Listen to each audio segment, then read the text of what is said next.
Assalamualaikum warahmatullahi wabarakatuh. Bismillah, alhamdulillah, la hawla wa la quwata illa billah. Allahumma salli wa sallim wa barik ala sayyidina Muhammadin wa ala alihi wa sahbihi wa man tabi'ahum bi ihsanin ila yaumiddin. Bersyukur kita kepada Allah Subhanahu wa taala. Salawat dan salam senantiasa tercurah kepada baginda Rasul Muhammad sallallahu alaihi wasallam. Kecintaan mengamalkan sunnah-sunnah beliau dalam kehidupan sehari-hari mudah-mudahan menjadi sebuah kebiasaan sehingga semua terasa ringan.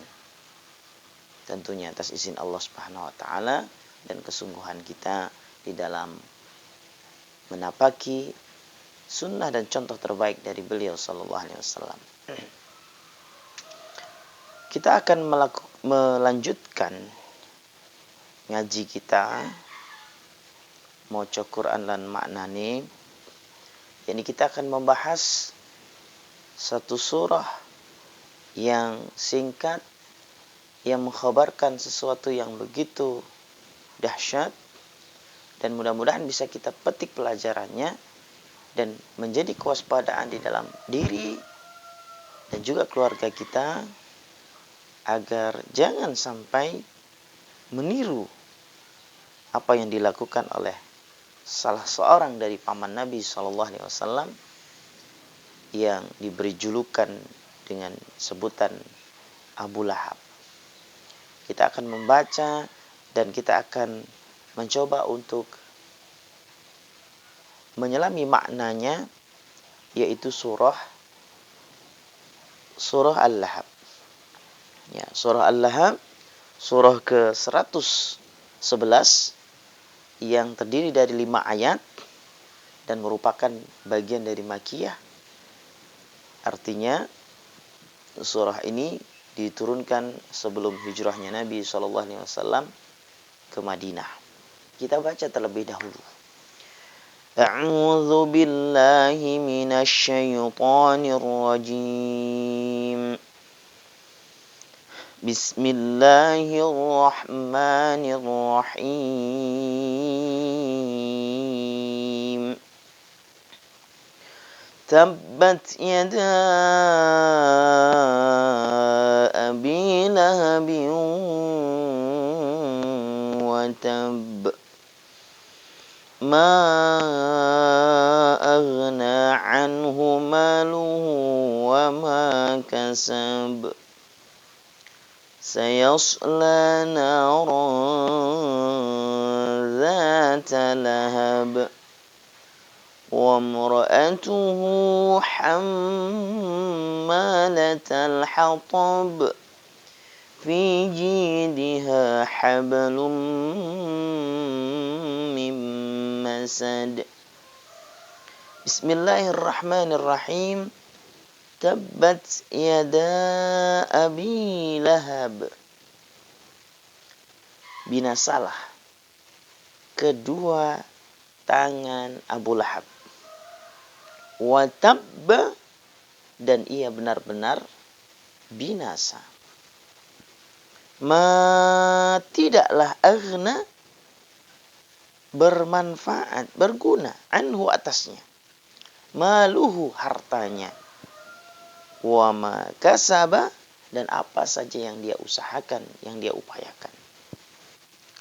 Sayasla, dan dia akan masuk, kelak dia akan masuk, naran, api, dzata lahab, yang bergejolak, wa imra'atuhu, dan istrinya, hammalatal hatab, pembawa kayu bakar. Fi jidha, di lehernya, hablun, tali, mim masad, dari pintalan sabut. Nah, setelah kita mengetahui potongan-potongan maknanya dari perlafaz surah Al-Lahab ini, mari kita akan mencoba untuk mengetahui lebih jauh lagi tentang surah Al-Lahab ini. Ya, atau juga nama lainnya adalah Al-Masad, di mana mengisahkan tentang keburukan salah seorang dari paman Nabi SAW yang punya julukan Abu Lahab. Nah, istilah Lahab ini karena memang wajah dari salah seorang paman Nabi ini dia memerah. Nah, nama aslinya dari Abu Lahab ini, karena Abu Lahab ini adalah nama sebutan aja atau kunyahnya. Nama aslinya adalah Abdul Uzza bin Abdul Muthalib, dengan nama julukan-julukan yang lain adalah Abu Lahab, dan nama kunyahnya adalah Abu Utaibah. Ya. Jadi paman Nabi yang dijuluki Abu Lahab ini sangat menentang dakwah Nabi SAW. Bahkan ingin menghentikan, bahkan ingin menstop supaya Nabi itu tidak melakukan dakwah fil Islam, dakwah di dalam menyebarkan Islam. Sehingga begitu kemudian Allah Subhanahu wa taala memberikan sebuah bahasa ekstrimnya adalah kutukan, ya, mengutuk atau bahkan kemudian menyebutkan secara langsung atau secara khusus, ya, di dalam surah Al-Lahab ini. Meskipun memang penyebutannya tidak secara langsung kepada nama, tetapi lebih kepada julukan dia. Ya, tetapi memang ini tertuju kepada dia, yaitu Abu Lahab atau yang punya nama kunyah Abu Utaibah itu.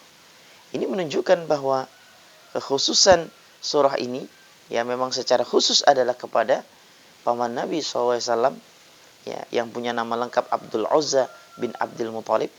Tetapi bisa jadi secara umum ada orang-orang yang memiliki sifat seperti Abu Lahab, ya, memiliki sifat dan sikap permusuhan terhadap Islam yang nampak nyata dan kentara, dan bahkan menghalang-halangi umat Islam atau menghalang-halangi kaum muslimin supaya kemudian murtad atau supaya kemudian menghentikan dakwahnya. Jadi ada, meskipun satu contoh ini adalah Abu Lahab, tetapi bisa jadi sifat-sifat dari Abu Lahab ini ada pada orang-orang di zaman ini. Nah, oleh karenanya kita dan keluarga kita hendaknya waspada, jangan sampai menjadi bagian yang memiliki sifat atau memiliki peran atau perangai seperti layaknya Abu Lahab. Ya, dan kita bisa mengambil pelajaran dari surah ini. Kata Allah Subhanahu wa taala, tabbat yada abi lahabi wa tab. Binasalah. Bahkan disebutkan pengulangan di sana, wa tabba, sebinasa-binasanya kedua tangan Abu Lahab. Ya, kok sampai Allah Subhanahu wa taala memberikan sebuah statement, ancaman atau bahkan kemudian kutukan seperti ini? Ada apa sebenarnya? Ada menyebutkan asbabun nuzul atau sebab turunnya ya surah Al-Lahab ini atau Al-Masad ini. Di antaranya adalah Ibnu Abbas pernah menceritakan bahwa suatu hari Nabi SAW keluar ya menuju satu bukit. Kemudian beliau naik ke bukit itu dan beliau mengatakan kepada seluruh orang saat itu, ya, wahai sekalian manusia, kata Rasulullah. Maka saat itu pun orang-orang pun kumpul ke sini semuanya. Ya, dan kemudian Rasulullah mengatakan, bagaimana sekiranya kalau aku mengabarkan sesuatu kepada kalian tentang ada musuh di balik bukit ini, apakah kalian percaya kepadaku? Maka karena Rasulullah ini terkenal Al-Amin, orang yang terpercaya dan tidak ada pernah riwayat bohongnya, dan memang betul apa yang dikatakannya, benar perkataannya, maka orang-orang pun mengatakan, ya ini kan hanya seandainya. Maka mereka pun langsung menjawab, ya, kami percaya. Nah, ya, kami percaya. Nah, sampai kemudian diulangi pernyataan itu. Kemudian Rasulullah SAW mengatakan, fa inni nadhirul lakum baina yaday azabin syadid. Maka sesungguhnya aku ini adalah seorang nazir, pemberi peringatan bagi kalian bahwa sesungguhnya di hadapanku, maksudnya nanti setelah kehidupan di dunia ini akan ada azab yang pedih bagi orang-orang yang ingkar kepada Allah Subhanahu wa taala. Lalu kemudian di antara itu ternyata menyelinap pamannya, yaitu Abu Lahab nih. Dan ternyata Abu Lahab merah wajahnya, ya, menunjukkan marah, menunjukkan emosi, menunjukkan temperamennya. Maka kemudian faqala Abu Lahab, alihadza jama'tana tabban laka. Apa hanya untuk ini kau kumpulkan kami semua ini? Tabban laka. Celaka kamu Muhammad. Sambil menunjuk-nunjuk Nabi, celaka kamu Muhammad, celaka kamu Muhammad. Maka Abu Lahab orang yang kemudian sangat bengis, sangat kasar, atau bahkan dengan pernyataannya, meskipun tidak memukul ya, tetapi kemudian sangat keras, bahkan kemudian seolah-olah juga mendoakan yang buruk kepada Nabi, celaka kamu Muhammad. Maka kemudian Allah Subhanahu wa taala menurunkan surah Al-Lahab ini. Maka Allah membalas perkataan, ya, umpatan, bahkan sinisan dari Abu Lahab yang mengatakan celaka kamu Muhammad. Maka yang celaka kembali kepada Abu Lahab. Tabbat yada Abi Lahab wa tab. Ya, binasalah kedua tangan Abu Lahab, karena tadi berani menunjuk-nunjuk, berani bersikap keras, berani mengutuk Rasulullah, atau bahkan berani mengatakan bahwa Rasulullah itu akan celaka. Ya. Maka kemudian dibalas oleh Allah Subhanahu wa taala, binasa kedua tangan Abu Lahab. Menyebutkan sebagian kedua tangan, tapi sebenarnya mewakili keseluruhan. Bukan hanya tangannya saja yang celaka, tapi juga semuanya. Ya, dari ujung rambut sampai ujung kaki. Ya. Bahkan kemudian Allah Subhanahu wa taala mengatakan, melanjutkan, ma aghna anhu maluhu wa makasab. Ma aghna, tidak ada manfaatnya, tidak ada gunanya, tidak ada fungsinya. Anhu, atasmu. Bahkan menggunakan anhu, atasmu, artinya sesuatu itu apa yang maluhu wa makasab.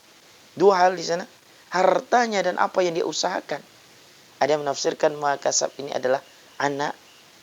Ada juga yang mengatakan makasab ini ya pekerjaannya, bisnisnya, usahanya. Meskipun membawa hasil dunia, meskipun membawa kekayaan dunia, maluhu wa makasab. Kata Allah, ma aghna anhu. Tidak ada manfaatnya, bahkan membawa mudarat. Kenapa membawa mudarat? Kenapa membawa keburukan? Ya, baik bagi dirinya dan bagi keluarganya. Karena ya, digunakan harta itu, digunakan akalnya, digunakan kesehatannya, digunakan berpikirnya, digunakan kekuatannya, digunakan mata, tangan, kaki, lisan, telinga, ya, semua indranya diarahkan untuk memusuhi Nabi. Maka jelas dan terang Allah Subhanahu wa taala menyampaikan, ya,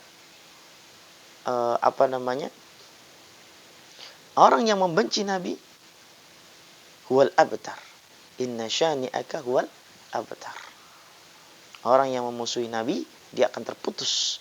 Orang yang membencimu, wahai Muhammad, maka dia akan terputus. Terputus dari rahmat Allah, terputus dari kecintaan Allah, terputus dari keridhaan Allah SWT.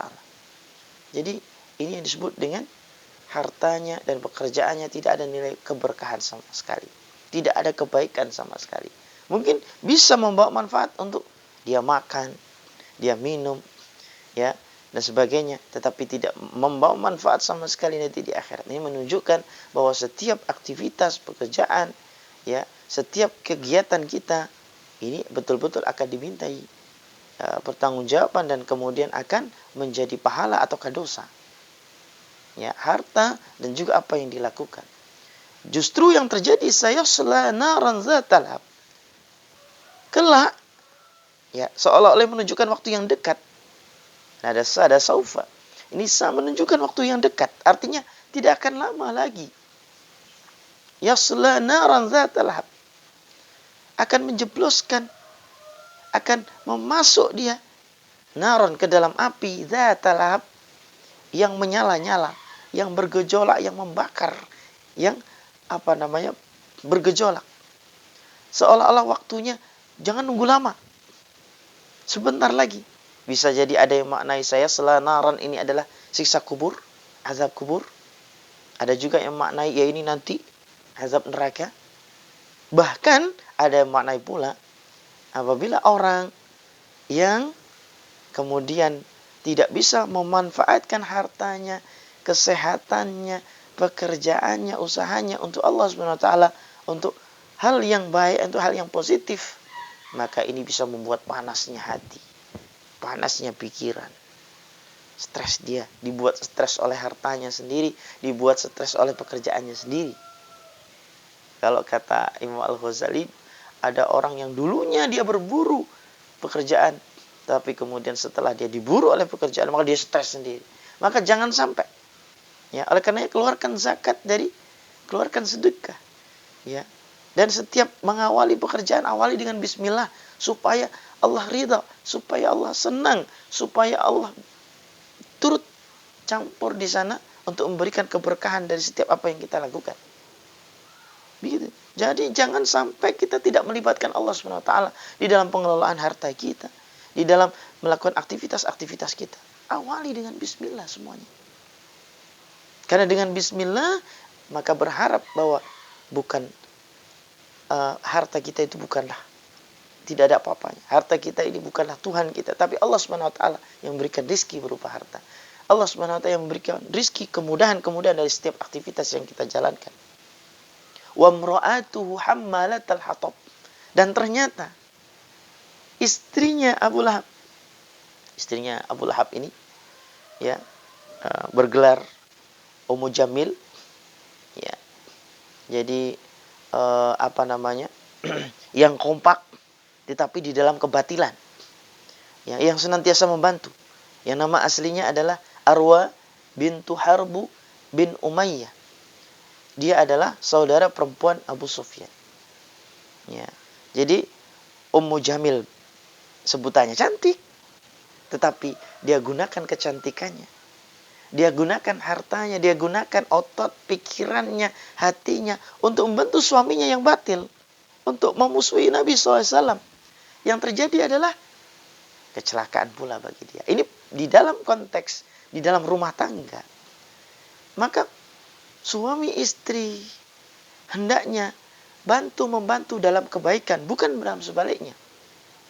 Karena kadang-kadang suami istri kompak, ya, dan memang kita lihat di dalam beberapa kasus kalau ternyata ada di mana suaminya bisnis narkoba, ya istrinya ternyata bantu gitu.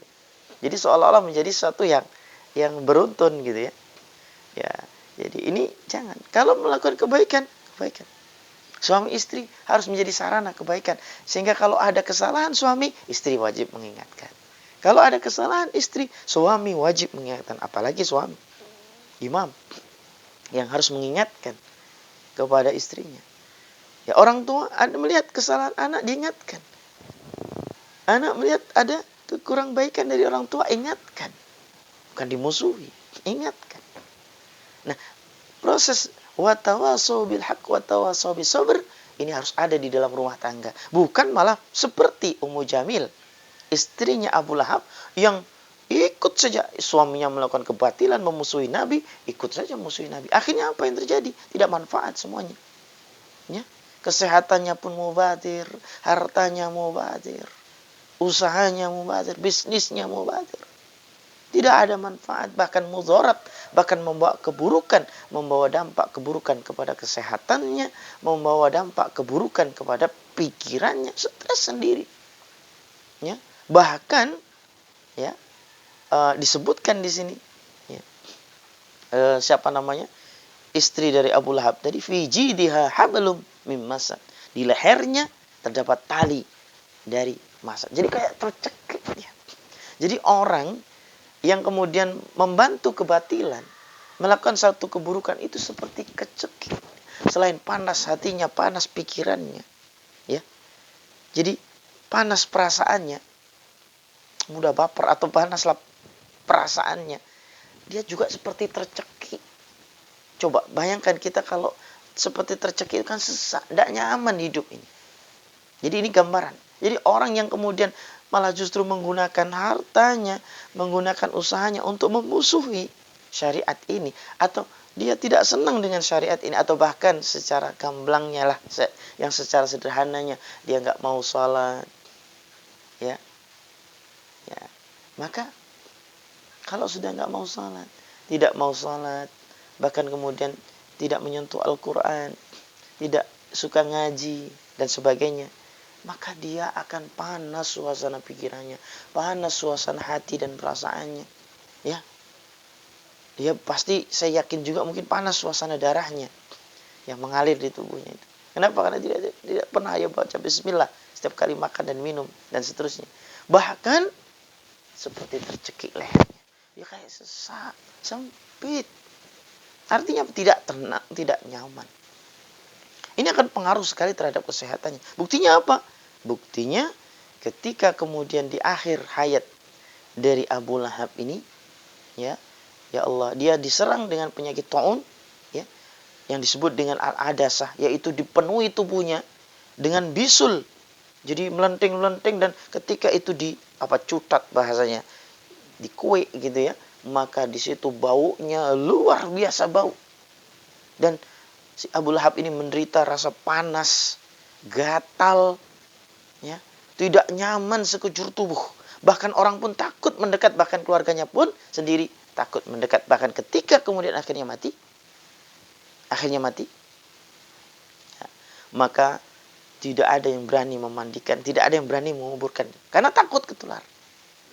Sampai akhirnya baru 3 hari, ya, anaknya menyiram dari kejauhan. Ya, ini. Jadi menyiram dari kejauhan. Akhirnya kemudian segera dikubur, pendam ke tanah. Nah ini menunjukkan bahwa apa? Apa yang dilakukan oleh Abu Lahab ini bukan hanya membahayakan dari sisi ya ininya ya, tetapi dirinya sendiri berbahaya, kesehatannya. Ternyata kita harus belajar bahwa ketika kemudian apa yang kita lakukan ini adalah membawa mudarat, ya, baik itu dari sisi harta atau usahanya, yang bukan untuk digunakan di jalan Allah Subhanahu wa taala, dia lupa zakatnya, dia lupa sedekahnya, dia lupa infaknya. Bahkan setiap pekerjaannya dia lalaikan, bahkan melalaikan aktivitas, melalaikan urusan akhiratnya. Seolah-olah dia hidup di dunia ini selama-lamanya dan dia melupakan akhiratnya. Bahkan pekerjaannya membuat dia lalai, akhirnya tidak sholat lah.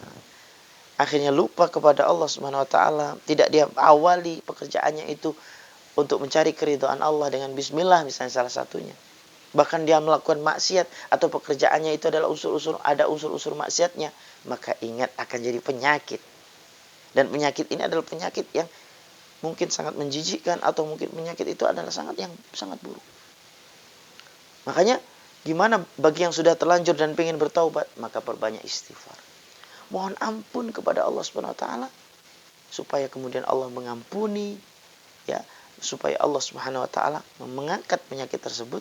Kalaupun kemudian ternyata penyakit tersebut membawa sebab kematian, maka Allah menjadikan sarana penyakit tersebut menggugurkan dosa-dosanya. Itulah Islam. Ya, jadi mudah-mudahan kita bisa mengambil pelajaran dari surat Al-Lahab ini, bukan untuk meniru Abu Lahab, tetapi bagaimana menjauhi sikap dan sifat Abu Lahab yang membenci Nabi Muhammad, membenci Islam, ya, bahkan kemudian meremehkan Islam. Dan kita jangan sampai KTP-nya Islam tetapi pikirannya meremehkan Islam. Dengan jalan apa? Misalnya tidak salat, misalnya dia melalaikan dengan lalai dengan kesibukan duniawinya, sehingga seolah-olah ibadah kepada Allah itu hanya sekedar sambilan saja. Ibadah kepada Allah hanya sekedar ya sekedar formalitas saja. Sehingga sholatnya pun tidak ada usaha untuk khusyuk, zikirnya pun juga demikian. Semua serba asal-asalan, dan ini jangan sampai. Oleh karenanya mudah-mudahan kita bisa membawa diri kita dan juga kepada keluarga kita agar bisa semakin baik lagi. Allahumma a'inna ala zikrika wa syukrika wa husni ibadatik, dalam 3 hal, yaitu selalu mengingat Allah Subhanahu wa taala, yang memperbaiki zikir kita, lalu kemudian memperbaiki syukur kita kepada Allah Subhanahu wa taala, lalu kemudian juga memperbaiki ibadah kita kepada Allah Subhanahu wa taala. Mudah-mudahan belajar dari surah Al-Lahab ini kita bisa lebih waspada, lebih hati-hati di dalam urusan mengelola harta kita dan juga mengelola usaha kita, agar semuanya bisa mencari keridhaan Allah SWT, sehingga bisa membawa dampak kesehatan zahir batin, baik pribadi kita dan juga keluarga kita. Mudah-mudahan semuanya di dalam kebaikan dan keridhaan Allah SWT. Billahi taufiq wal hidayah. Subhanakallahumma wa bihamdika asyhadu an la ilaha illa anta astaghfiruka wa atubu ilaik. Wassalamualaikum warahmatullahi wabarakatuh.